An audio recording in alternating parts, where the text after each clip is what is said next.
Now let's move on to the explanation of second part of the scene 2.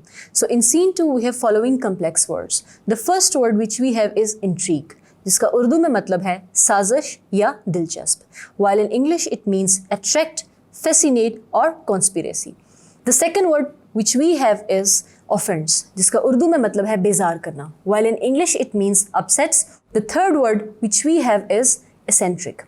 Eccentric का उर्दू में मतलब है अनोखा शख्स, while in English it means weird or unusual. So basically, the second part of the scene 2 focuses on the discussion between Arthur and Norma. Now Norma, she was quite interested in that proposition, so that's why she was constantly asking questions about that glass room from Arthur.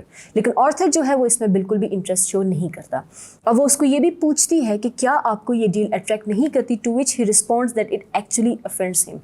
यानी कि उसको ये deal जो है बहुत ही अजीब लगती है और उसको वो तंग करती है.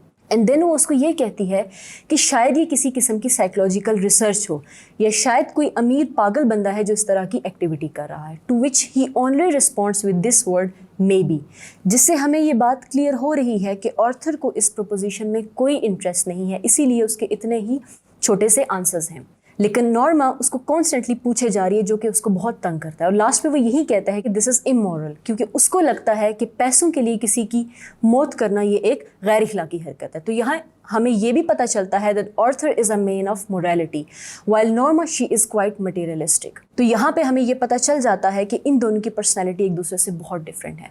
और जब वो दोनों सोने के लिए चले जाते हैं तो नॉर्मा के माइंड में कॉन्स्टेंटली $50,000 जो हैं चल रहे होते हैं.